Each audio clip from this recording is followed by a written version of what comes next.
Hey guys, tonight we're taking a truly peculiar journey. One that might just lull you into the deepest, most dream-filled sleep imaginable.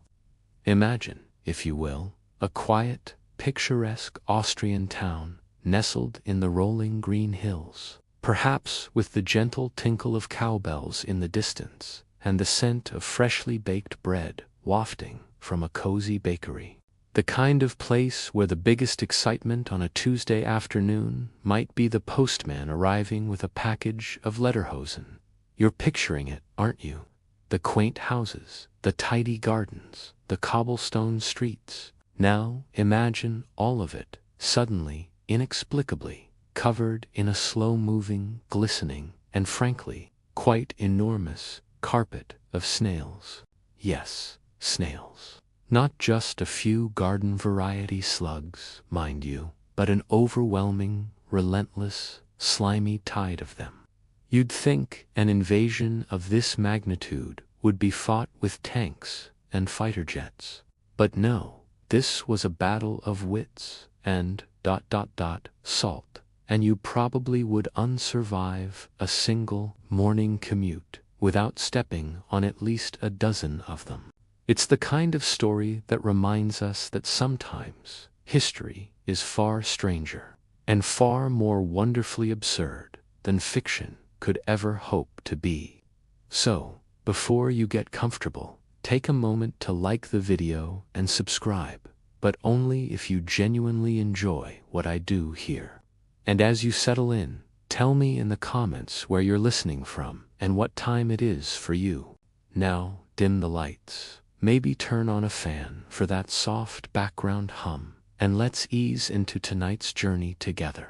Our story begins in the tranquil Austrian village of Schiltern, a place that, even today, retains much of its old-world charm.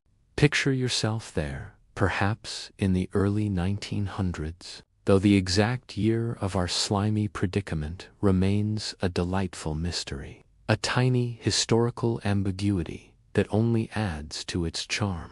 You're strolling along a quiet lane, the morning sun just peeking over the wooded hills, painting the dukest meadows in hues of emerald and gold.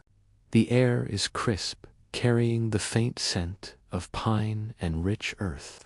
Life here moves at a different pace, a pace that seems utterly incompatible with anything resembling a crisis, let alone one involving gastropods. The rhythm of the village is set by the seasons, by the routines of farming and simple living. You might see a farmer leading his cattle to pasture, their bells clanging softly, or a baker dusting flour from his apron, preparing for the day's first customers. It's a scene of serene normalcy, almost idyllic, a perfect setting for a restful sleep, wouldn't you say? Yet, beneath this peaceful veneer, Schiltern was about to experience an event so bizarre, so utterly out of place, that it would be whispered about for generations. It wasn't a war, or a plague, or even a particularly harsh winter. No, it was something far more ... squishy. The sheer scale of what was to come is almost incomprehensible when you consider the humble snail. We often think of snails as solitary creatures, slowly munching on garden leaves, perhaps leaving a silvery trail behind them. But imagine millions upon millions of them, covering everything, moving with an eerie, collective purpose. It's the kind of scenario that makes you question the very fabric of reality, or at least the structural integrity of your garden gnome. This sleepy town, so used to the predictable ebb and flow of rural life, was about to become the unlikely stage for one of history's most unusual biological invasions. And as you drift deeper into this narrative, you'll find that sometimes the most profoundly bizarre events happen in the most unassuming places. It's a reminder that even in the quietest corners of the world, something extraordinary, and often quite amusing, can be just around the corner. or perhaps slowly inching its way up your front door. The very thought of it, this slow, inexorable tide, is almost hypnotic, isn't it? Like watching a particularly slow-motion disaster movie, where the villain has excellent slime production. Before the slimy onslaught, Chiltern was a postcard come to life. The kind of place where you'd expect to find Heidi skipping through alpine meadows, not a gastropod apocalypse brewing. You can almost feel the gentle breeze rustling through the leaves of the ancient trees. Hear the distant echo of cowbells as the herds graze peacefully on the verdant slopes. The village itself seemed utterly insulated from the anxieties of the wider world. Life here revolved around simple, tangible things: the turning of the seasons, the bounty of the harvest, the camaraderie of close-knit neighbors. People knew each other's names, their quirks, their preferred brand of schnapps. It was a comfortable, predictable existence, built on generations of quiet tradition. You could probably set your watch by Frau Schmidt's daily afternoon tea, or Herr Gruber's precisely timed walk to the village pub. The pace of life was slow, deliberate, almost meditative. Imagine waking up to the soft chirping of birds, the smell of freshly brewed coffee, and the quiet hum of the countryside. Your biggest decision for the day might be whether to visit the local market for fresh cheeses, or to spend the afternoon tending your garden. Speaking of gardens, they were, of course, a source of immense pride for the villagers. Neat rows of vegetables, fragrant herb patches, and bursts of colorful flowers adorned almost every home. Little did they know, these very gardens, so lovingly cultivated, would soon become the front line of a bizarre, slow-motion battle. It's a classic setup for a disaster movie, isn't it? Except instead of a meteor or a monster, it's escargots on a rampage. The historical records, as charmingly vague as they often are for such niche events, paint a picture of a community utterly unprepared for what was to come. There were no snail-proofing regulations, no emergency gastropod protocols in place. Why would there be? Historians still argue whether the exact year was early 1900s or a bit later, but the general consensus points to a time when modern pest control was still in its infancy, and certainly didn't account for biblical swarms of shelled creatures. You can just imagine the village elders sitting around, probably discussing the weather or the price of hay, utterly oblivious to the shimmering, slimy tide slowly but surely making its way towards them. It's a bit like being told your biggest worry will be forgetting your umbrella, only to find out it's actually raining small hard-shelled turtles. This was a time when communication was slower. News traveled by word of mouth or through local newspapers, which often focused on matters of local gossip and agricultural updates rather than impending mollusk doom. So, the initial subtle signs of the invasion likely went unnoticed or were dismissed as isolated incidents. A gardener might grumble about an unusually persistent snail problem. A child might point out a particularly large specimen on a damp path. But no one, not a single soul, would have connected these dots to the full-scale, unbelievable event that was about to unfold. The beauty of historical storytelling, especially the sleep-inducing kind, is in these quiet moments, the gentle build-up to the truly astonishing. You can almost feel the serenity of this period, the innocent calm before the storm. It's a feeling of safety, of predictable routines, of a world that makes sense. And that, dear listener, is precisely what makes the arrival of the snails so wonderfully, delightfully, historically absurd.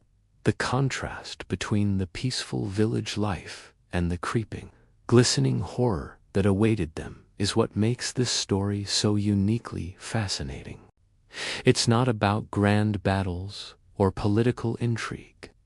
It's about a small community facing something utterly, unexpectedly, and hilariously out of their control. A truly quirky historical tidbit, wouldn't you agree? And as you sink deeper into your pillow, imagine that peace, that tranquility, about to be slowly, slimily disrupted. So, the stage is set, a tranquil Austrian village, bathed in an almost dreamlike serenity, entirely unaware of the creeping, glistening doom making its way towards its perfectly manicured gardens. The initial encounters with the giant snails weren't dramatic, not at first.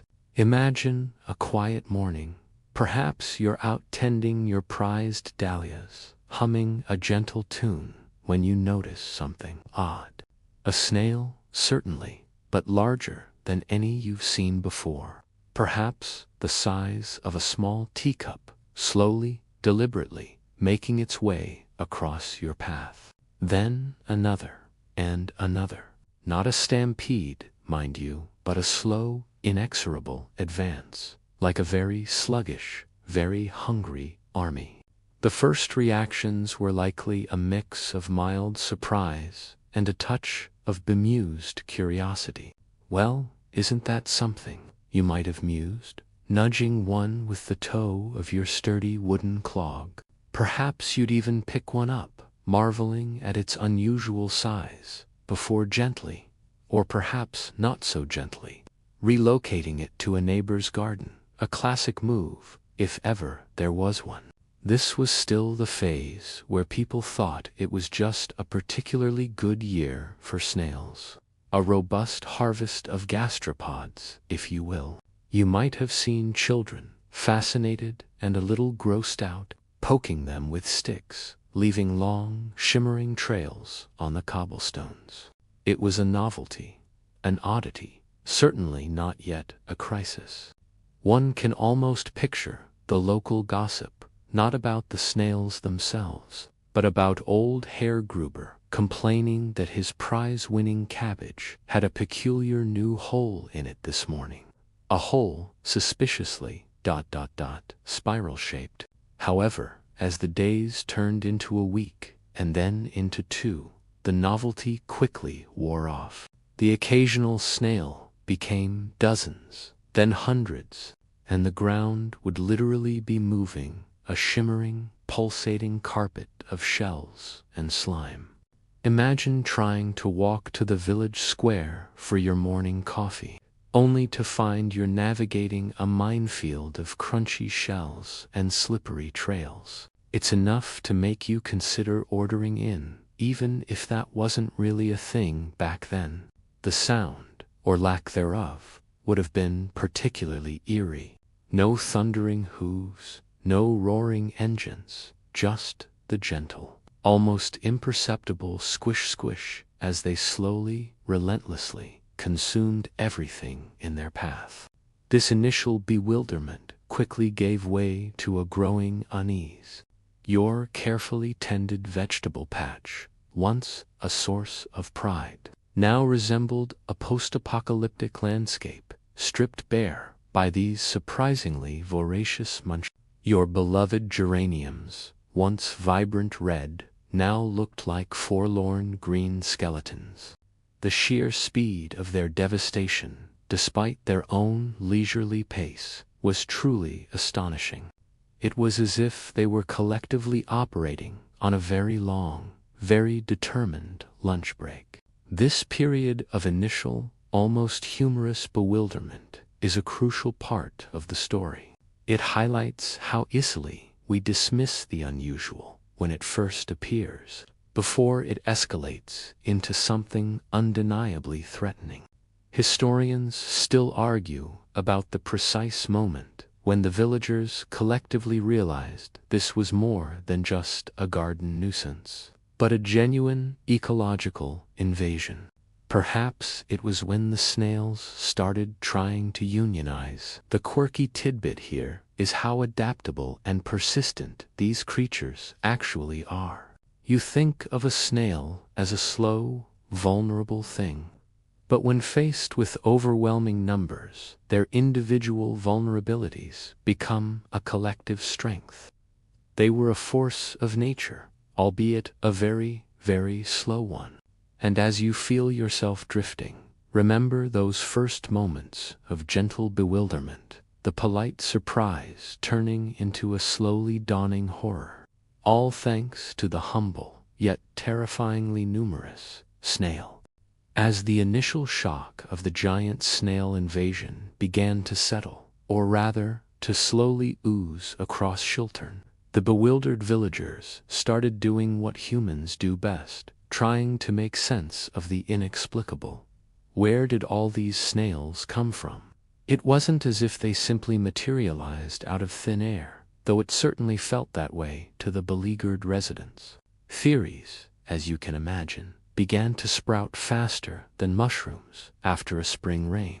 Some logical, many less so, and a few downright fantastical. One of the more common and somewhat mundane theories revolved around unusual weather patterns. Perhaps an exceptionally mild winter, followed by a particularly damp spring, had created the perfect breeding ground for these gastropods.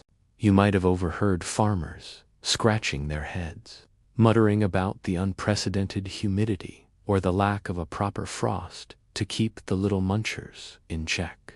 This idea had a certain scientific ring to it, a comforting explanation rooted in the natural world, even if it didn't quite explain the sheer, unbelievable number of snails. It's like saying your mild cough is just allergies, when in fact you're slowly turning into a giant snail yourself. Then there were the more superstitious explanations, whispered late at night over mugs of warm cider. Perhaps it was a sign, a divine message, or even a curse. You might have seen Frau Helga, known for her prophetic dreams and slightly eccentric tendencies, suggesting it was the work of disgruntled forest spirits, or a punishment for some forgotten transgression against nature. Some might have even blamed the newfangled electric streetlights, arguing that such unnatural light was disturbing the balance of the natural world, drawing the creatures out of their hidden lairs. It's easy to laugh now, but in a pre-scientific era, when the world still held so many unknown mysteries, such explanations provided a certain comfort, a way to frame the chaos. A quirky tidbit from the annals of historical oddities is the theory, often debated by a handful of fringe academics, that these weren't just ordinary snails. Some whispered of a forgotten, subterranean network of caves and tunnels, perhaps disturbed by recent tremors or unusual digging, unleashing an ancient, monstrous breed of gastropods that had been slumbering for centuries. Imagine that. An entire civilization of colossal snails suddenly emerging from the depths, ready for their grand debut on the surface world. It sounds like something out of a pulp fiction novel, doesn't it? But then again, a village being overrun by giant snails already pushes the boundaries of everyday reality. Historians still argue whether such outlandish theories were genuinely believed by a significant portion of the population, or merely served as a way to cope with the sheer absurdity of the situation through fantastical storytelling. Of course, the more pragmatic villagers, those who preferred action to speculation, simply focused on the undeniable fact: the snails were there, and they were hungry. Their focus was on the what now, rather than the why. But the human need for explanation, for a narrative, meant that these theories, no matter how wild, provided a framework for understanding. You can almost feel the collective scratching of heads, the bewildered murmurs, as everyone tried to fit this extraordinary event into their ordinary world. And as you drift off, consider the vastness of the unknown, the myriad possibilities that lie just beyond our immediate understanding, even for something as seemingly simple as the humble snail. While the villagers of Sheltorne grappled with theories ranging from meteorological anomalies to disgruntled forest spirits, the snails themselves were simply going about their business, which primarily involved eating and well-being snails. To truly appreciate the scale of the challenge facing Sheltorne, you need a brief, gentle dive into snail biology basics. Don't worry, it won't be like a high school science lecture, more like a soothing whisper about slimy wonders. You see, a typical garden snail, like the common Roman snail prevalent in Austria, isn't just a shell on legs. It's a marvel of slow-motion engineering. They move, as you've probably gathered, by gliding on a muscular foot, secreting a layer of mucus to reduce friction. This mucus, or slime trail, isn't just for looking pretty. It protects them from sharp objects and helps them stick to surfaces, even vertical ones. Imagine trying to climb a wall just by secreting a sticky, lubricating carpet beneath your feet. It sounds exhausting, doesn't it? But for a snail, it's just Tuesday. This mucus also plays a crucial role in reproduction and communication, although probably not the kind of communication where they're discussing village invasion tactics. Snails are hermaphrodites, meaning each individual possesses both male and female reproductive organs. This is a wonderfully efficient, if somewhat complicated, way of ensuring population growth. While they usually need a partner to exchange genetic material, sometimes, under very specific circumstances, they can even self-fertilize. This quirky tidbit explains why a single snail, if left unchecked and given the right conditions, can quickly become many snails. And when you're dealing with millions, as Sheltorne was, their reproductive prowess becomes less of a biological curiosity and more of an existential threat. Think of it as a very slow-motion, self-replicating army, entirely focused on consuming every green thing in sight. Their diet, you ask? Primarily vegetation. Leaves, stems, fruits, vegetables, if it's green and somewhat soft. A snail's radula, a ribbon-like structure with thousands of tiny chitinous teeth, can rasp away at it. Imagine a microscopic chainsaw diligently, patiently, chewing through your prize-winning lettuce. It's a remarkably effective feeding apparatus, especially when employed by a seemingly endless horde. This insatiable appetite was, of course, the primary concern for the villagers, far more than their unusual reproductive habits or their fascinating slime production.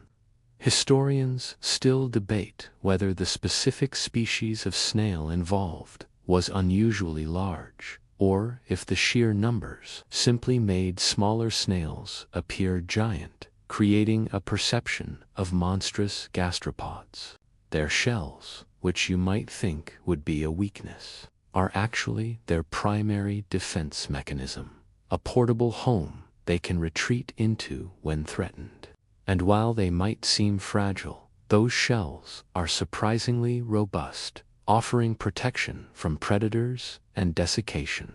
They can also hibernate, burying themselves in the soil and sealing their shell opening with a protective layer of mucus, allowing them to survive harsh conditions. This resilience, combined with their numbers, meant that simply stomping on a few wouldn't solve the problem.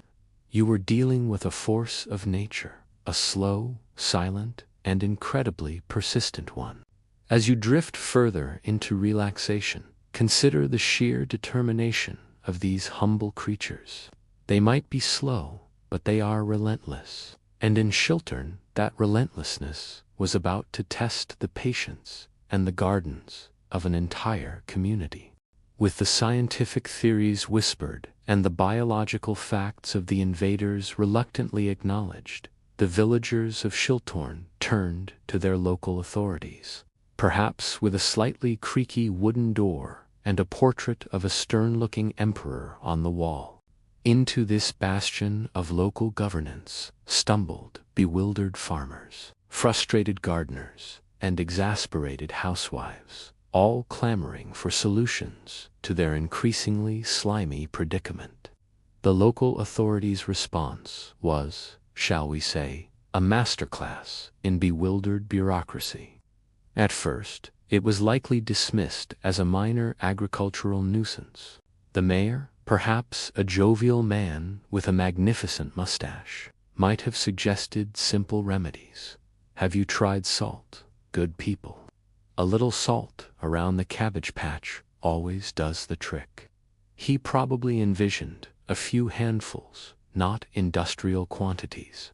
This initial, almost folksy approach quickly proved futile. You can just picture him scratching his head as reports came in not of a few dozen snails, but of thousands, then tens of thousands, then a glistening, moving carpet covering entire fields. It's like calling the fire department for a spark and finding your entire town engulfed in flames, all fueled by, well, something very, very slow.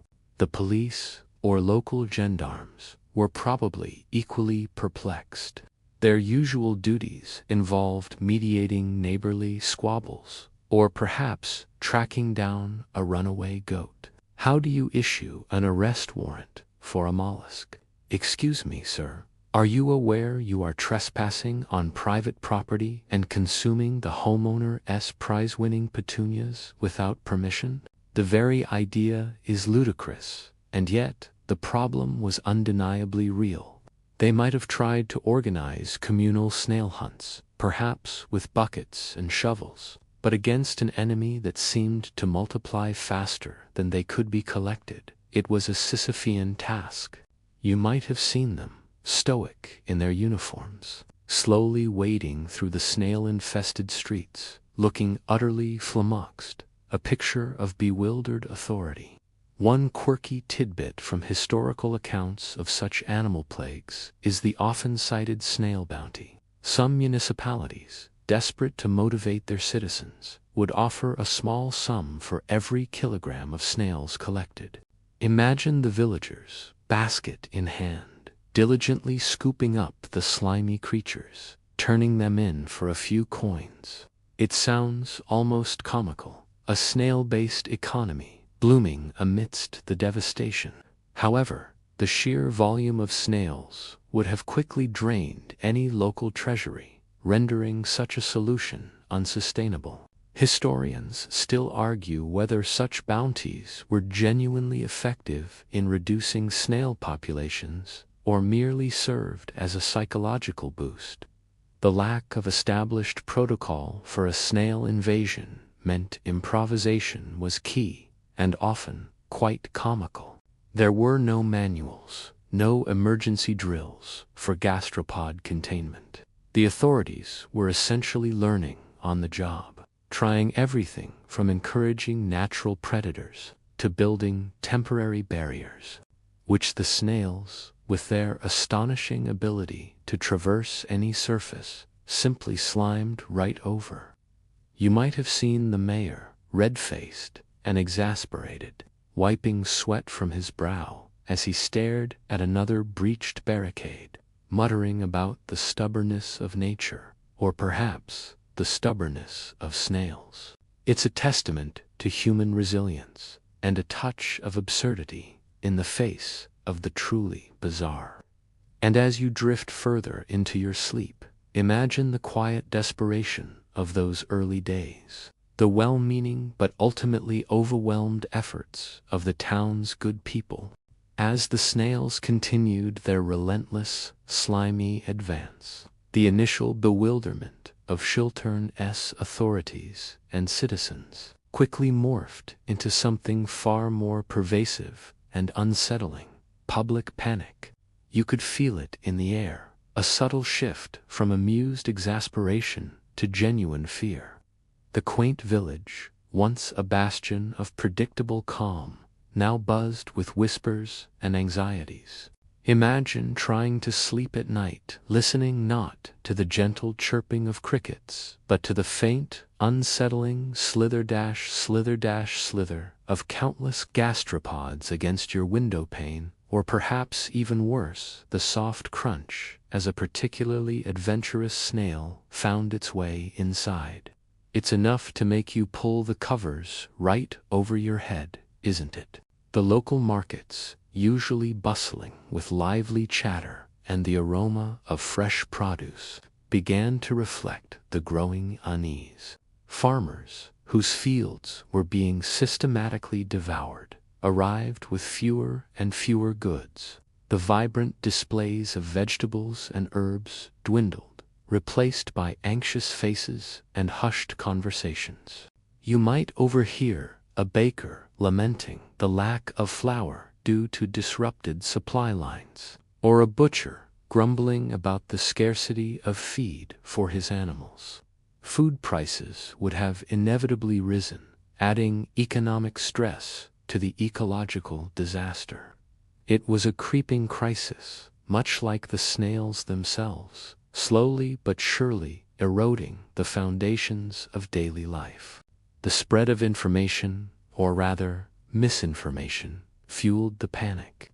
Without a clear understanding of the snails' origins, or how to stop them, rumors flourished. Tales of snails growing to monstrous sizes, of them developing a taste for things other than vegetation, or even of them carrying strange diseases, began to circulate.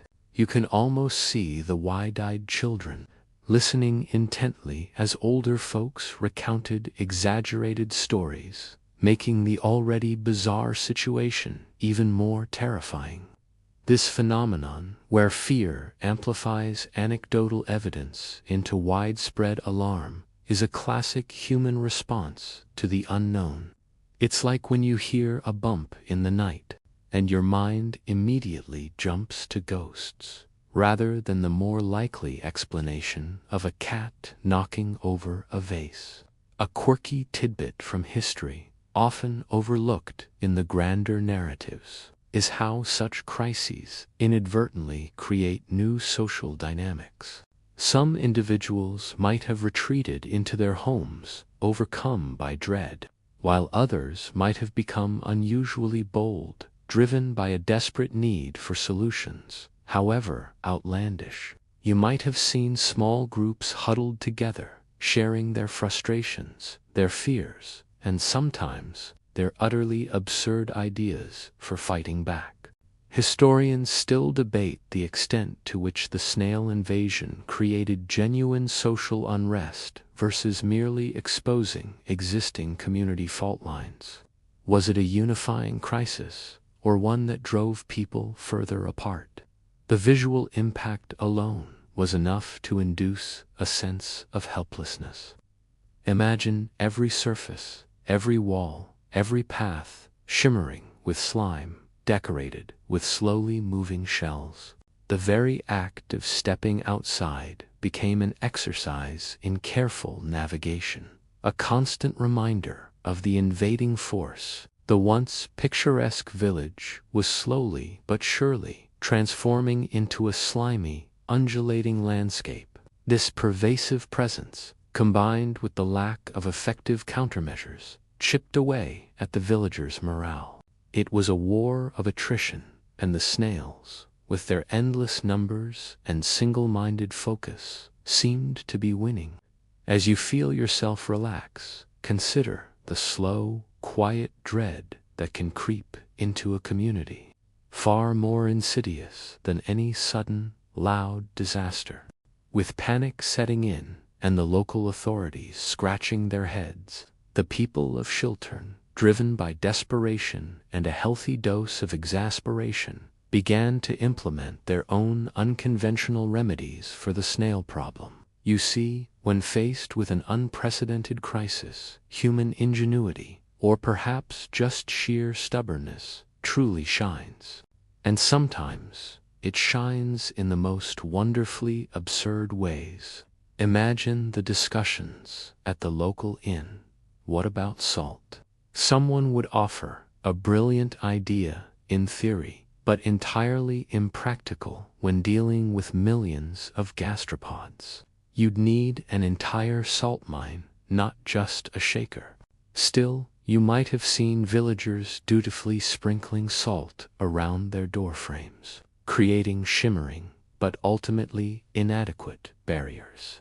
It's like trying to stop a tidal wave with a teacup.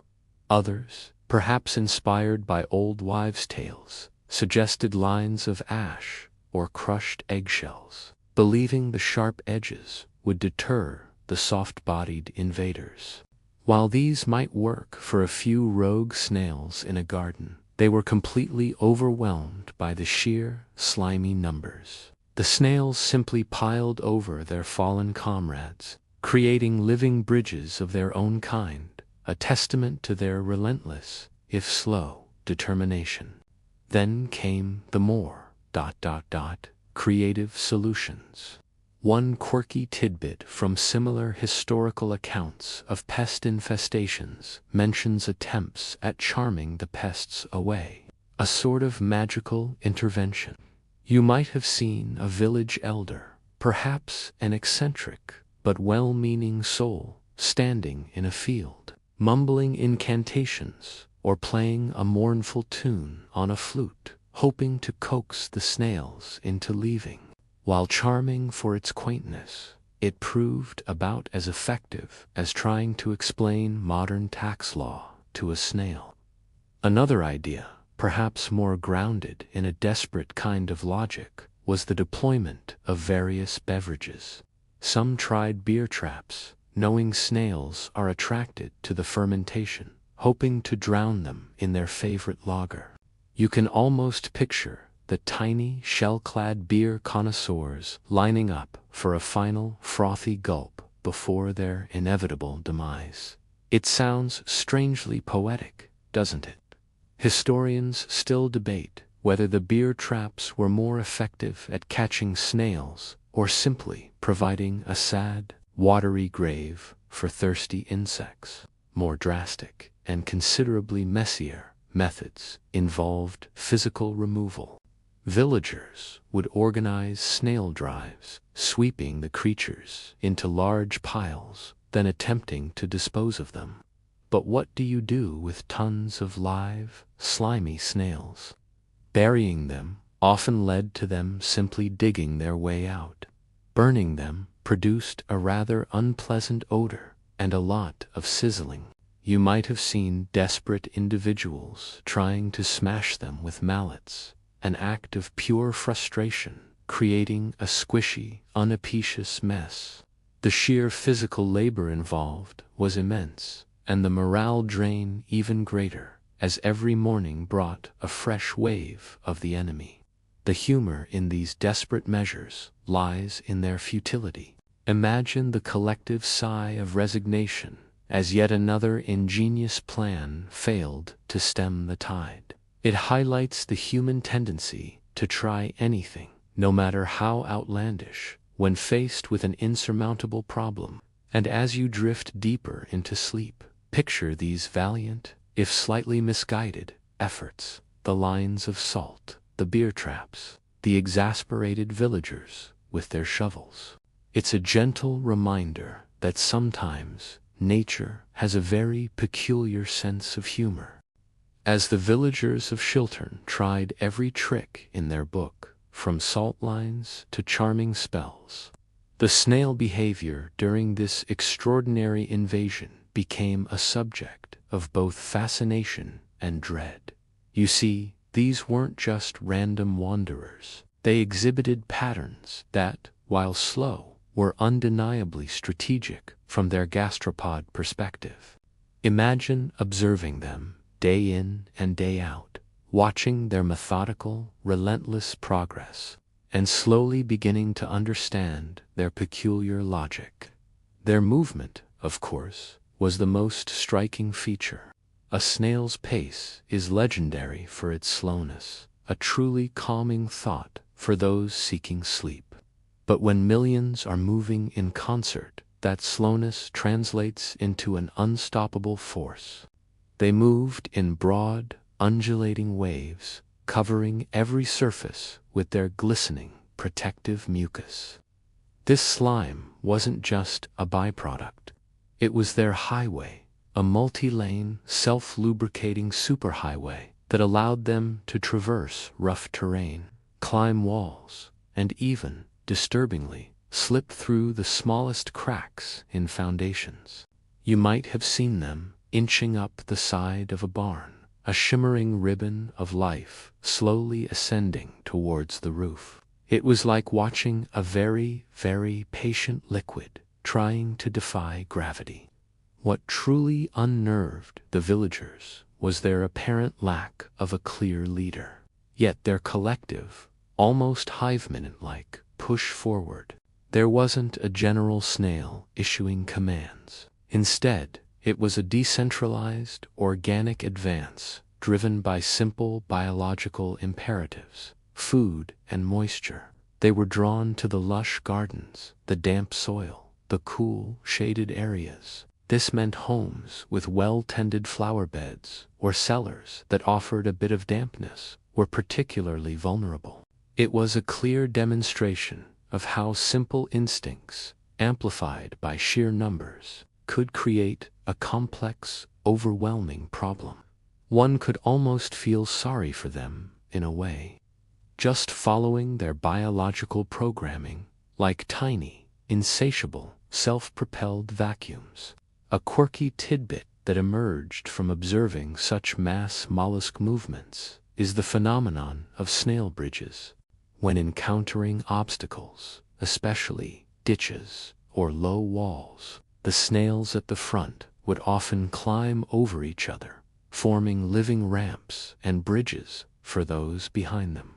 Imagine a writhing, glistening mass of shells and bodies, slowly creating a path over a small ditch, sacrificing a few individuals for the collective progress. It's a macabre form of biological engineering, and it rendered many of the villagers' early attempts at creating barriers utterly useless. This collective behavior, this instinctual drive to overcome obstacles, was a testament to their surprising resilience. Historians still argue whether this was a conscious, albeit primitive, form of cooperation, or simply an emergent property of millions of individuals following their basic drives in close proximity. Their nocturnal habits also added to the unsettling atmosphere. While some might move during the day, the coolest, dampest hours of the night were when their activity peaked. You'd go to bed, perhaps having cleared your porch of hundreds of snails, only to wake up to a fresh, even denser layer of them. It was a constant, tiring battle against an enemy that never slept, or at least never stopped moving. And as you drift further into your slumber, imagine the quiet, relentless march of these creatures in the dead of night, a slow, shimmering tide advancing through the darkness. With the villagers' unconventional remedies proving largely futile, and the snail invasion showing no signs of abating, it became clear that Chiltern needed more than just salt and wishful thinking. This, then, was the moment for scientific scrutiny to finally enter the slimy fray. Experts, undoubtedly lured by the sheer, unprecedented scale of the phenomenon, began to arrive, bringing with them microscopes, notebooks, and, one can only assume, a fair amount of bewildered expressions.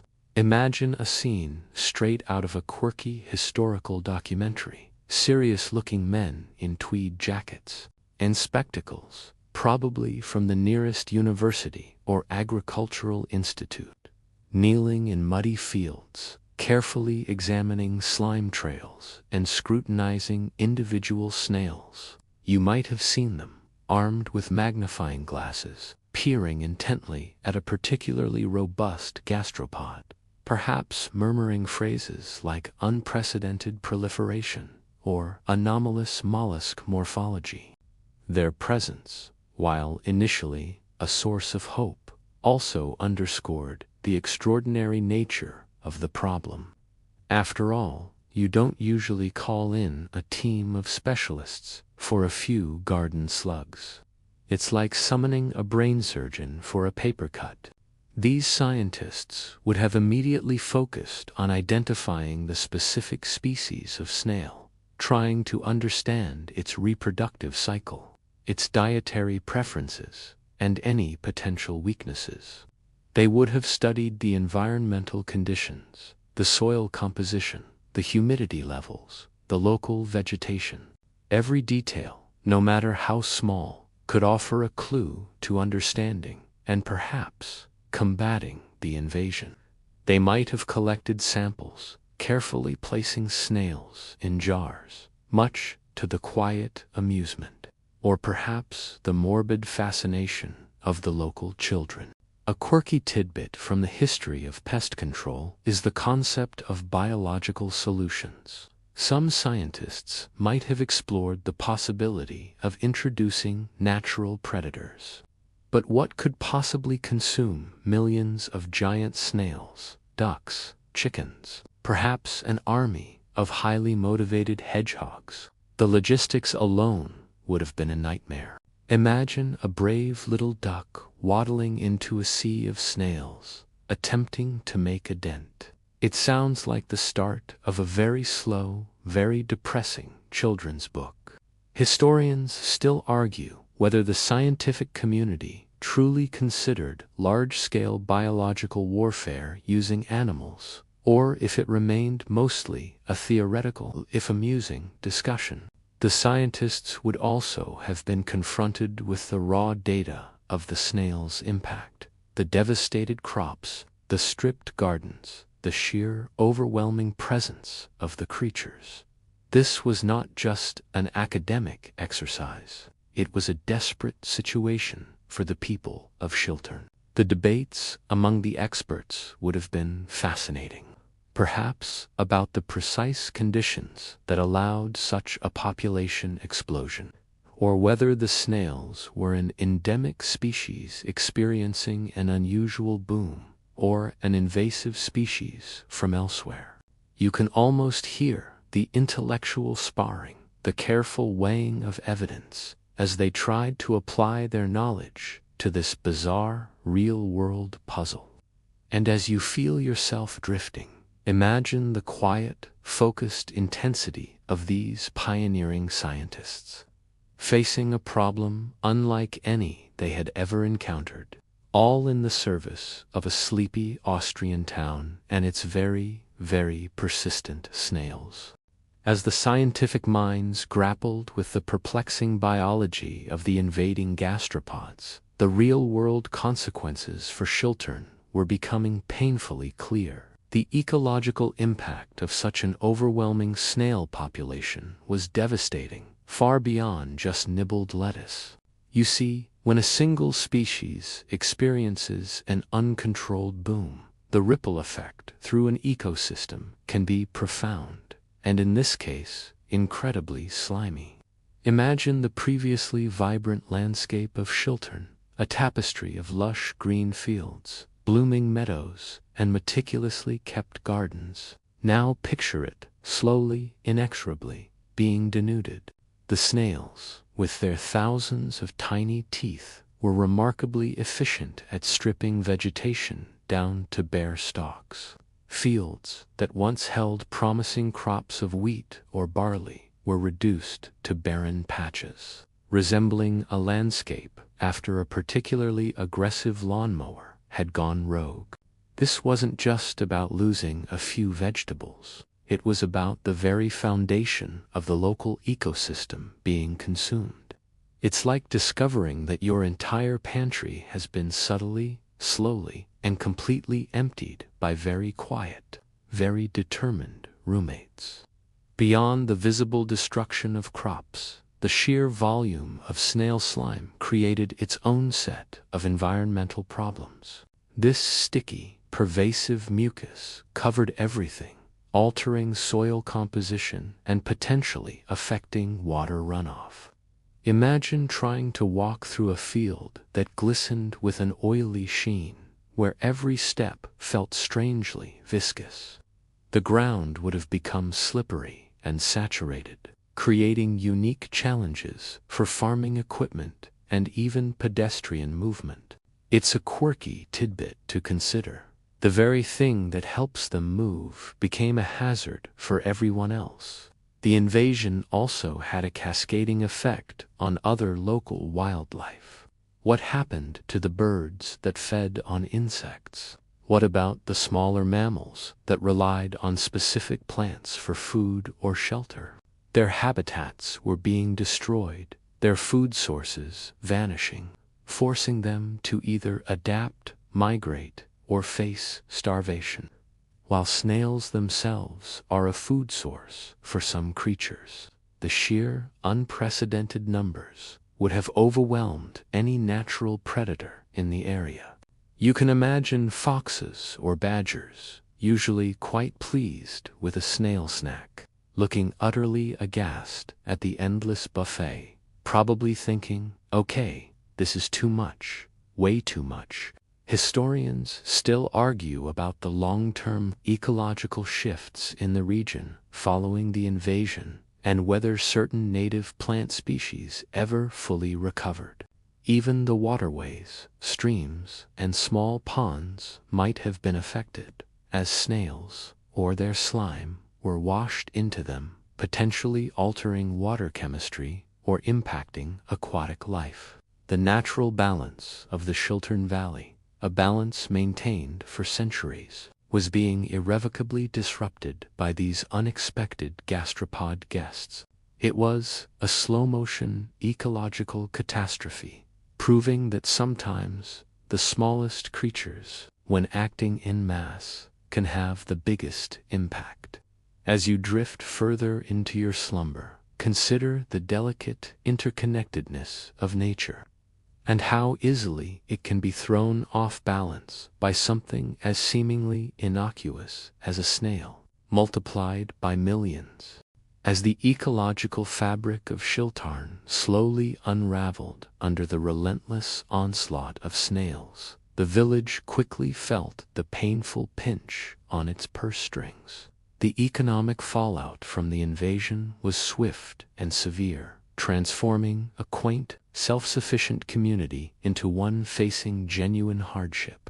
Imagine the quiet despair as livelihoods built over generations began to crumble, not because of a distant war or a market crash, but because of tiny, slow-moving shells.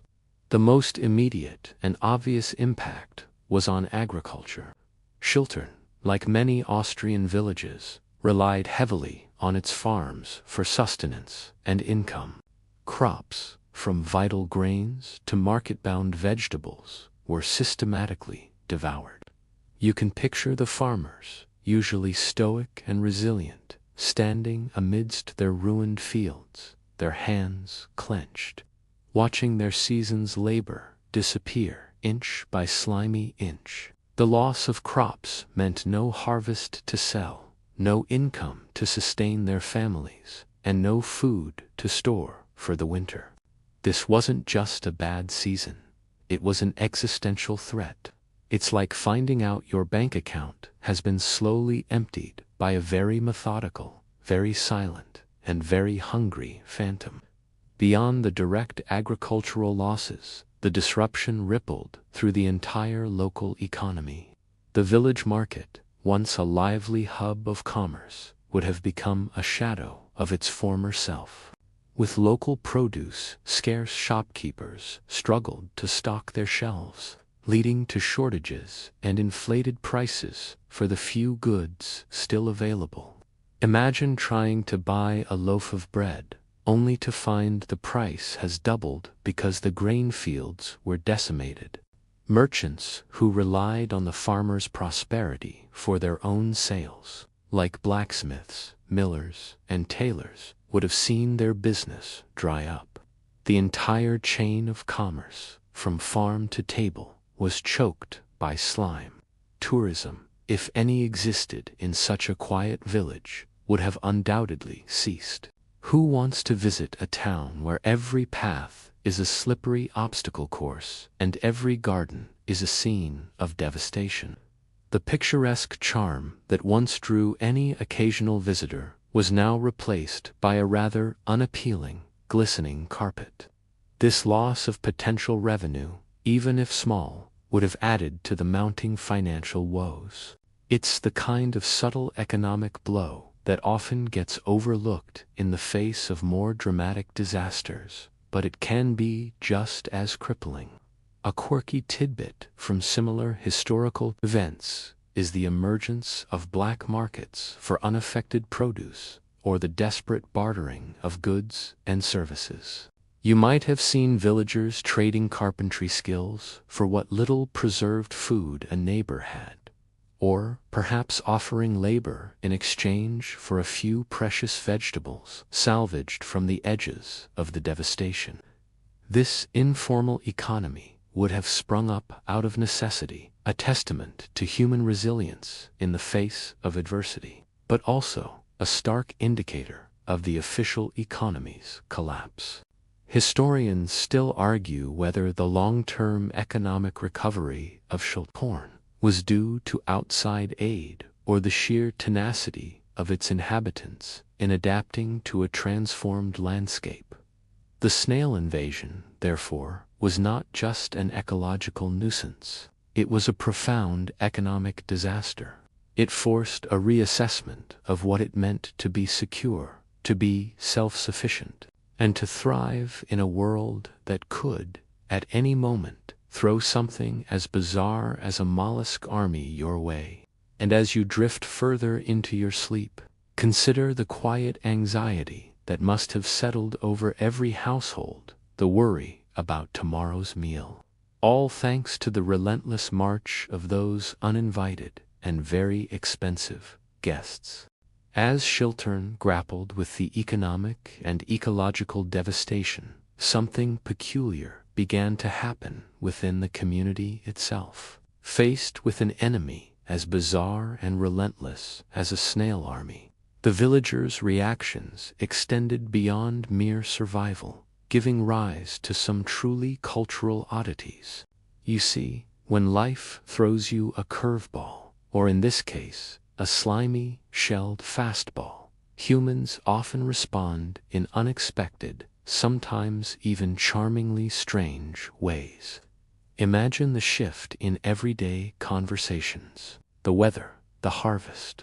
You might have overheard villagers comparing notes on the most effective, albeit futile, repellent they'd tried, or sharing stories of particularly audacious snail incursions into their homes. You wouldn't believe it, Frau Weber, one of them made it all the way into my pantry last night. Such shared experiences, however frustrating, fostered a unique sense of camaraderie, a collective us against the snails mentality. It's like a very, very slow-motion team-building exercise, where the goal is simply to survive breakfast without stepping on something squishy. One quirky tidbit, often seen in communities facing persistent, unusual threats, is the development of new folklore or superstitions. Perhaps children started telling tales of Snail King who commanded the legions, or whispered about charms made from dried snail shells to ward off bad luck. You might have seen small, symbolic gestures, like placing certain herbs on windowsills, not for culinary use, but for their supposed anti-snail properties. These emerging beliefs, whether rational or not, provided a psychological coping mechanism, a way to exert some perceived control over an uncontrollable situation. Historians still argue whether such localized folklore truly took root and became part of Shiltern's enduring identity, or if they were merely transient responses to a unique crisis. The daily routines also adapted, in rather amusing ways. Walking became a careful ballet of avoidance, particularly after damp nights. Villagers might have started carrying small brooms or sticks, not just for support, but for gently nudging, or perhaps not so gently flicking, snails out of their path. Your morning commute to the bakery might involve a quick glance around the doorframe, a swift scan of the cobblestones, just to ensure you weren't about to embark on an unintended gastronomic adventure. It's the kind of adjustment that seems comical from a distance, but was a grim reality for those living through it. Even humor, that most resilient of human traits, found its place amidst the slime. You might have heard dark jokes about escargot for breakfast, lunch, and dinner, or playful jabs about who had the largest collection of snail shells in their garden. Laughter, even nervous laughter, served as a vital release, a way to diffuse the tension and bond over their shared, absurd predicament. After all, what else can you do when your village is being invaded by millions of snails but try to find a little bit of levity?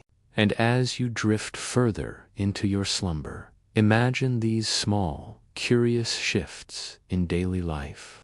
The strange customs that emerge when a quiet town faces its very own, very slimy apocalypse. The bizarre plight of Chiltern, once a whispered secret among its bewildered residents, couldn't stay contained forever. Slowly but surely, like the very snails that caused it, news of the global reaction began to trickle in. Imagine the headlines in distant newspapers, perhaps in Vienna or Berlin, sounding almost like satirical pieces. Austrian village under siege by or snail apocalypse in the Alps. What began as a local oddity quickly became an international curiosity, a bizarre footnote in the annals of unusual disasters. You can picture the sensation it caused. In drawing rooms across Europe, people would have read about it with a mix of disbelief and morbid fascination. Can you imagine, Reginald? Snails, really, the Austrians do have the strangest problems.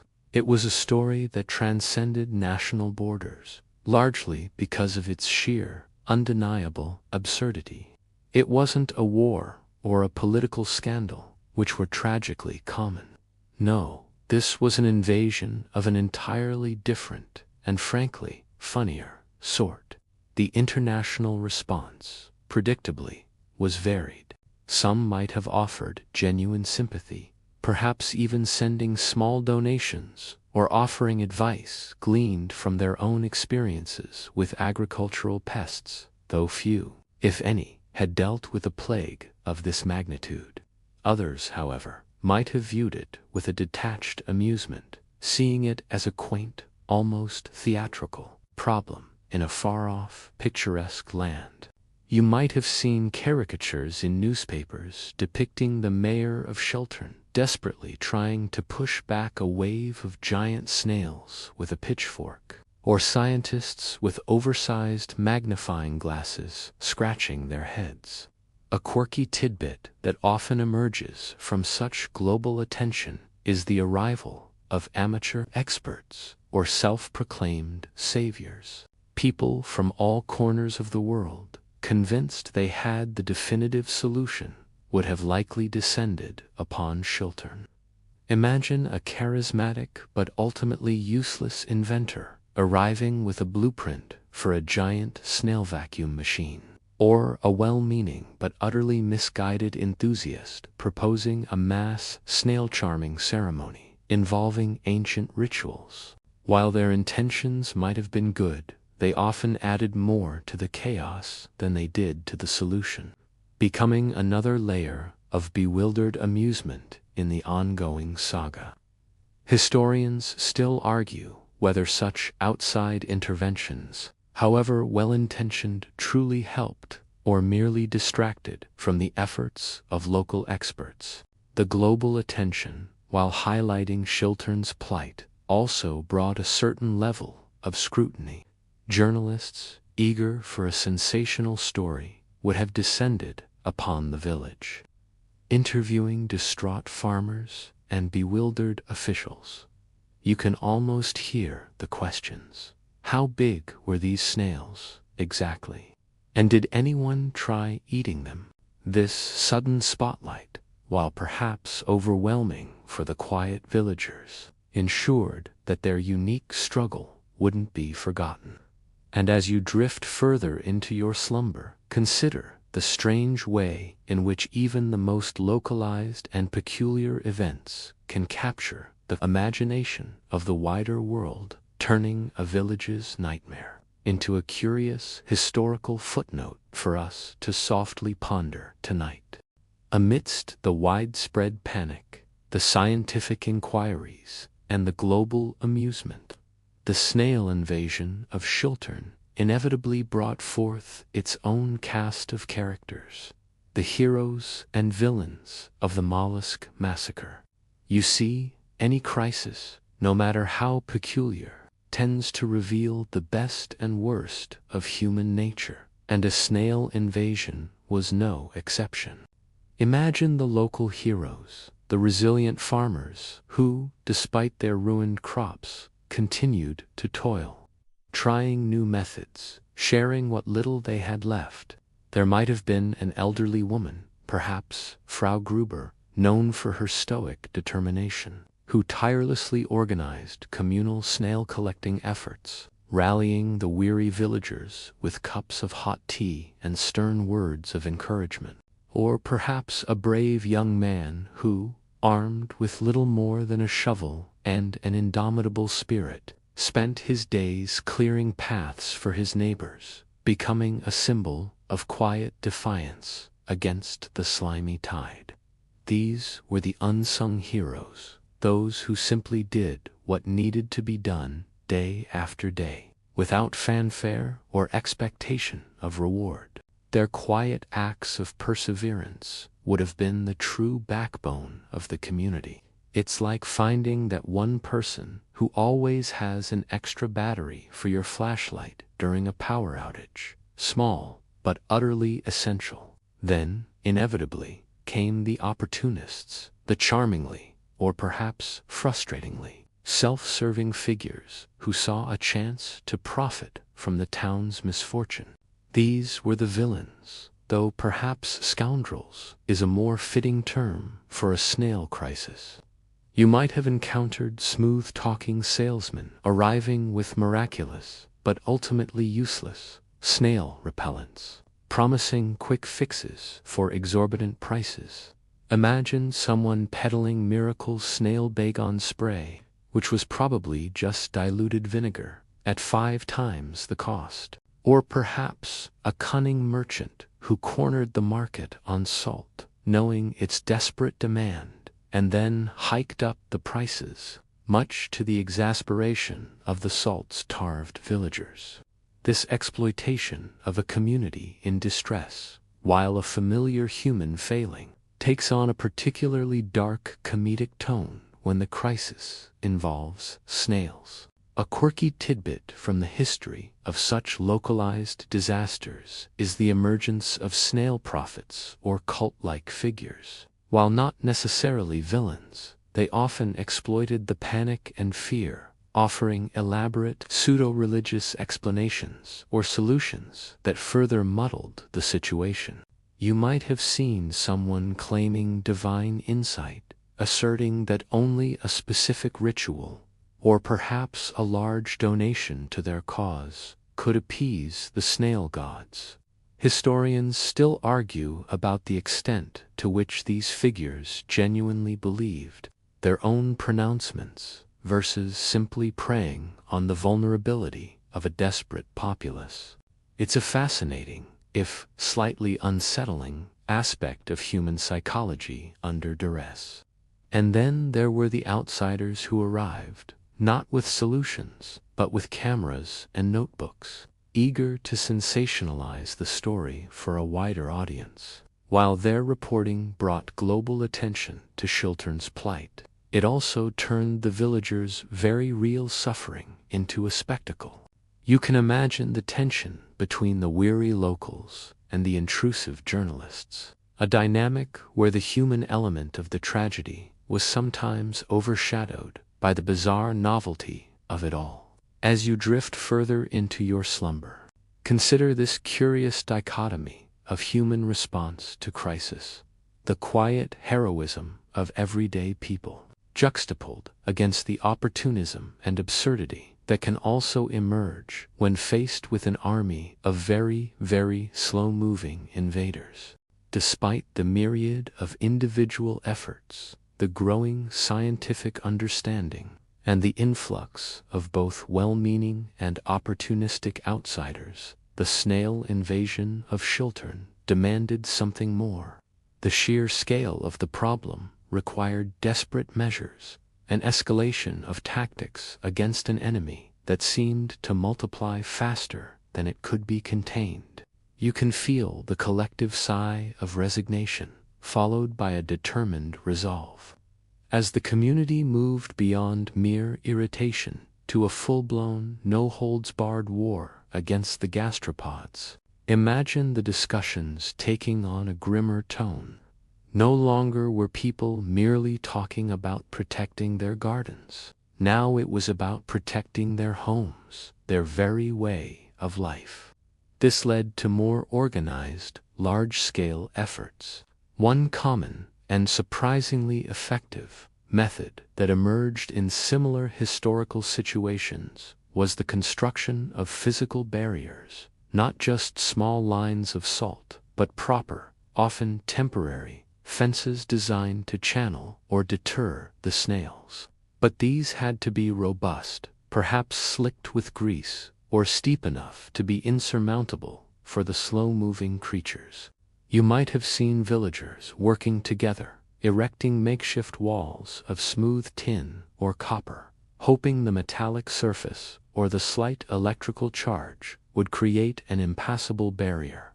It's like building a castle wall to keep out, well, something you could easily step on if there weren't millions of them. Chemical deterrence, though perhaps not as environmentally friendly as one might wish, would have entered the conversation.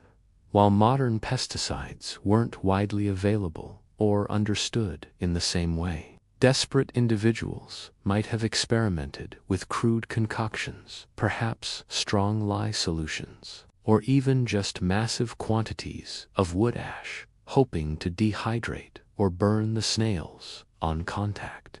The sheer volume required, however, would have been immense, and the collateral damage to the surrounding environment and to the villagers themselves a significant concern.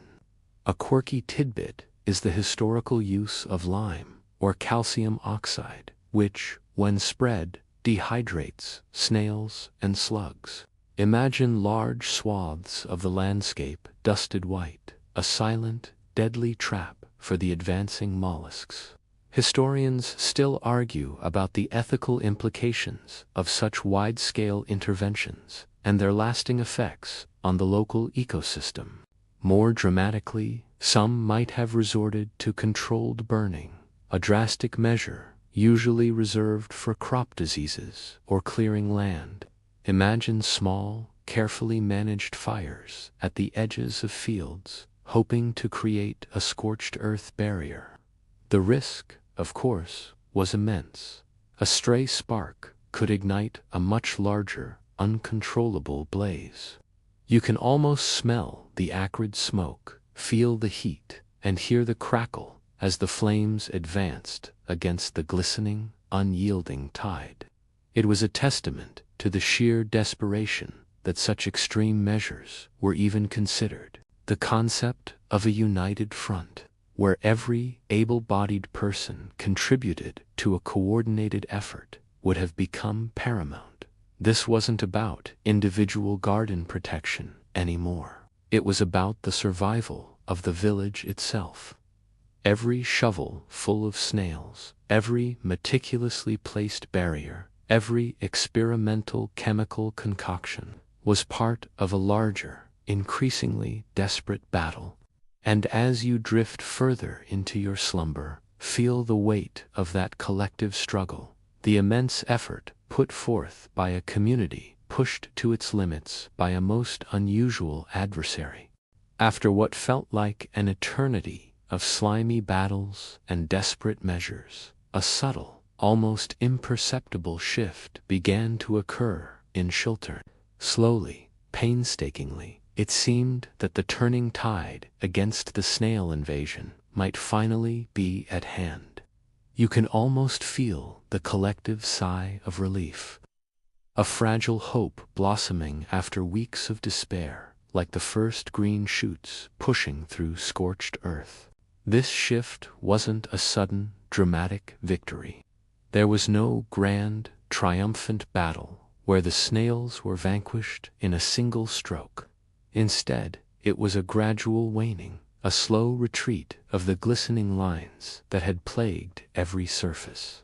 Perhaps it was a combination of the villagers' relentless efforts, the continuous collection, the improved barriers, the experimental deterrents, however messy, finally beginning to make a dent.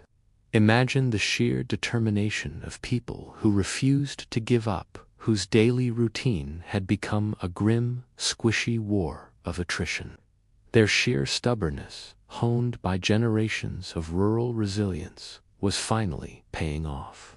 The change might also have been influenced by natural factors, as historians still debate. Perhaps a sudden, prolonged dry spell arrived, making the conditions less hospitable for the moisture-loving gastropods. Or maybe a disease, specific to the snail species, began to spread through their dense populations, a natural thinning of the ranks. A quirky tidbit is the idea that the sheer concentration of snails itself eventually became their undoing. With so many mouths to feed and finite resources, they might have simply outcompeted themselves, leading to a population crash. It's like a very slow-motion, self-inflicted famine for the gastropods. You might have noticed the change first in your own backyard. One morning, instead of a moving carpet, you'd see patches of bare earth. Then, the number of snails clinging to your walls would noticeably decrease. The slither outside your window at night would become fainter, less pervasive, until it was replaced by the comforting sounds of crickets once more. The physical labor of clearing them would still be immense, but now, instead of being overwhelmed, you might actually see the bottom of your bucket. The psychological impact of this turning tide would have been profound. Hope, a commodity in short supply during the darkest days of the invasion, would have slowly returned. You'd see more smiles, hear more laughter, albeit still tinged with the memory of the recent ordeal. The discussions at the inn would shift from desperate remedies to cautious optimism, then to plans for rebuilding.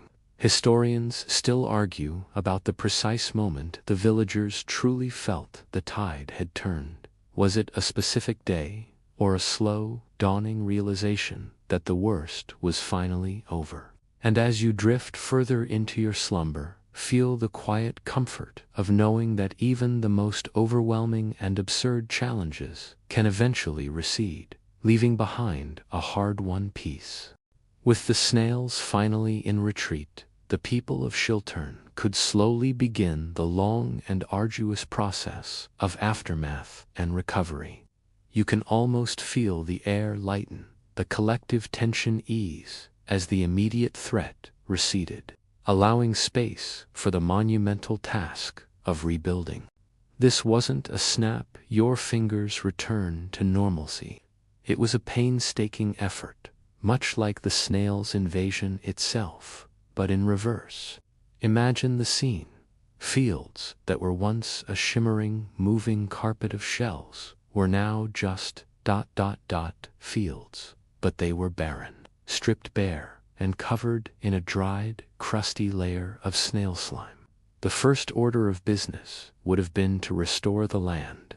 Farmers, with grim determination, would have worked to clear the remnants of the invasion, perhaps tilling the soil deeply to bury any lingering organic matter and prepare it for new planting.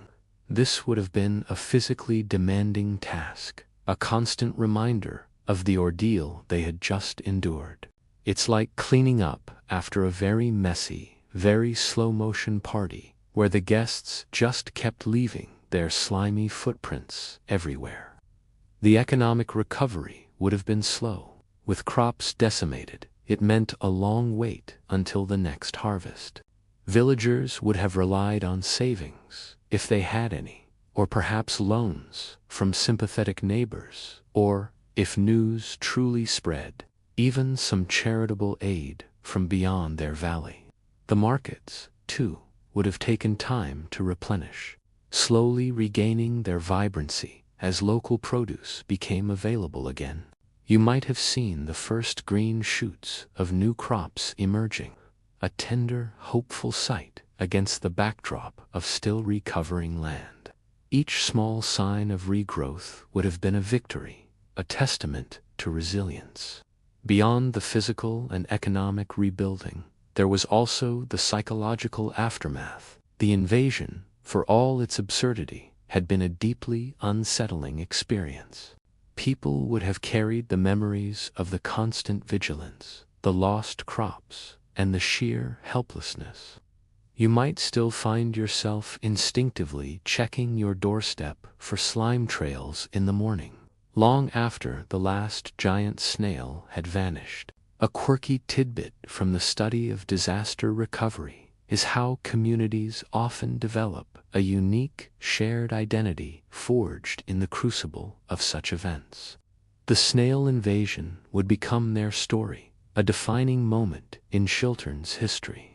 Historians still argue about the duration of the psychological scars left by the invasion. How long did it take for the subtle fear of a new, slimy tide to truly fade from collective memory? Life, slowly, almost imperceptibly, began to return to its previous rhythm. The sounds of birds would replace the squish-squish of snails, and the scent of baking bread would once again dominate the air, rather than the faint, earthy smell of mollusk. It was a gradual healing, a testament to the enduring human spirit and the ability to adapt, even to the most bizarre of challenges. And as you drift further into your slumber, feel the quiet strength of a community picking itself up, piece by slow piece, after a truly unprecedented event. The great snail invasion of Chiltern, for all its strangeness and hardship, left behind an indelible mark, shaping the village's memory and becoming a defining chapter in its unique narrative. This was more than just a historical event. It was a deeply ingrained experience that contributed to lessons learned and an enduring legacy. You see, even from the most bizarre of challenges, wisdom can emerge, often in unexpected forms. One of the primary lessons was a renewed respect for the unpredictable power of nature. While humans often strive for control over their environment, the snail invasion served as a humbling reminder that sometimes nature has its own plans, and they can be incredibly slow, incredibly persistent, and utterly overwhelming. Villagers likely developed a heightened awareness of their local ecosystem, understanding that even the smallest creatures, when acting en masse, could pose a monumental threat.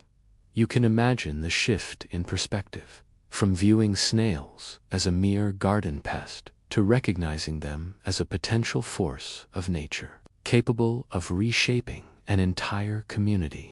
It's like learning that the fluffy, innocent-looking bunny in your yard can, given enough friends, devour your entire livelihood. Another crucial lesson was the importance of community resilience and cooperation.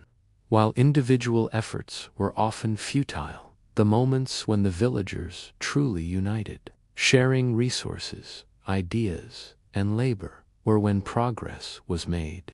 The crisis, despite its devastation, likely forged stronger bonds among neighbors. A shared understanding of adversity that transcended petty squabbles.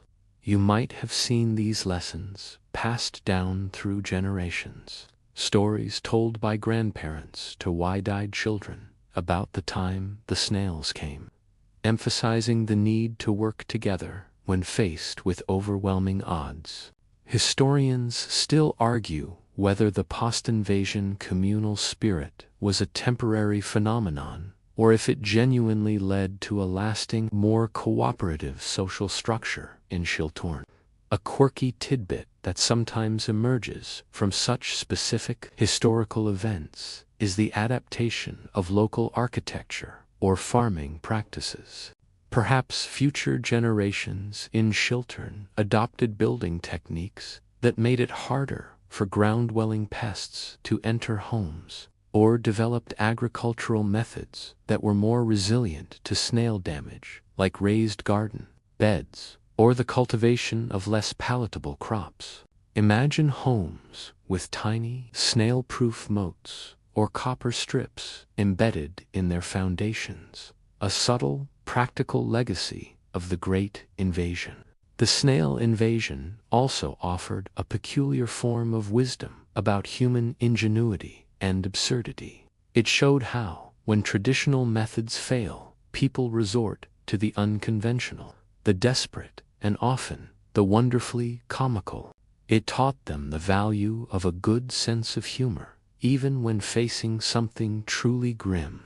And as you drift further into your slumber, ponder these quiet lessons: the humility before nature, the strength in unity, and the enduring human capacity to find both wisdom and a chuckle, even in the midst of a slimy disaster. And so, we arrive at the final chapter of Chiltern's most peculiar historical event, a look at how the village cemented Chiltern's snail legacy. You see, something as utterly unique as an invasion by giant snails doesn't just fade away with the last slimy trail. It becomes part of the local identity, a story told and retold, shaping how a community remembers itself. Imagine visiting Chiltern today, or at least a hypothetical Chiltern that fully embraced its molluscan past. You might not find grand monuments to the snails, but perhaps subtle nods, quirky reminders scattered throughout the village. Maybe a small museum exhibit in the old town hall, showcasing exaggeratedly large papier, amateur snails and faded photographs of bewildered villagers. Or perhaps a local festival, celebrated annually, where children dress up as snails and participate in slow-motion races, a light-hearted commemoration of a genuinely frightening time. It's like a town that's famous for its cheese, but instead it's famous for something that tried to eat all its cheese. The story itself would have been passed down through generations, becoming a cautionary tale, a humorous anecdote, and a source of quiet pride. You can almost hear grandparents recounting the Great Snail War to their grandchildren, emphasizing not just the oddity of it, but the resilience their ancestors showed. We faced down an army of slimy, shell-clad foes, my dear, and we emerged stronger. The details might grow a little taller with each telling, the snails a little larger, the villagers' triumphs a little more heroic, as is the charming way of oral history. A quirky tidbit that often emerges from such defining community events is the creation of a local delicacy or even a signature craft inspired by the ordeal. Perhaps a local baker invented a snail-shaped pastry, or a craftsman started carving whimsical snail figurines from wood, turning a symbol of adversity into a source of local charm.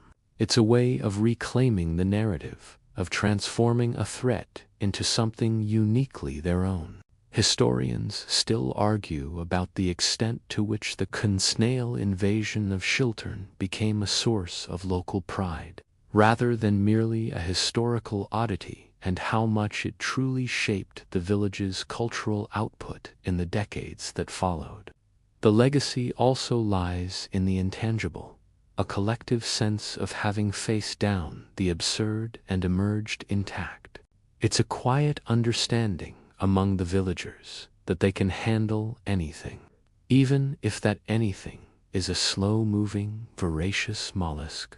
And as you drift further into your slumber, picture Chiltern, forever marked by its extraordinary encounter with the humble yet terrifying Snail, a town that learned to live with the oddity, to embrace its unique past, and to tell a story that still, to this day, has the power to soothe, to gently amuse, and perhaps to make you just a little bit sleepy. Now, as our journey through Chiltern's peculiar history winds down, feel your breath grow softer, your thoughts drifting like the gentle currents of a quiet stream. The images of glistening trails and slow-moving shells begin to soften at the edges, blurring into the peaceful landscape of your mind. Let the gentle hum of the past fade into a comforting whisper, a soft lullaby of a time when a small village faced an unexpected challenge, and through it all found a strange kind of calm. Your own world, too, has its quiet moments, its gentle rhythms, and tonight, as you rest, let them embrace you fully. All the worries of the day, all the thoughts that buzz like busy bees, can now settle, just like the evening dew on the tranquil fields of Chiltern. You are safe, you are warm, and the echoes of peculiar history are now just a soft whisper in the quiet chambers of your dreams.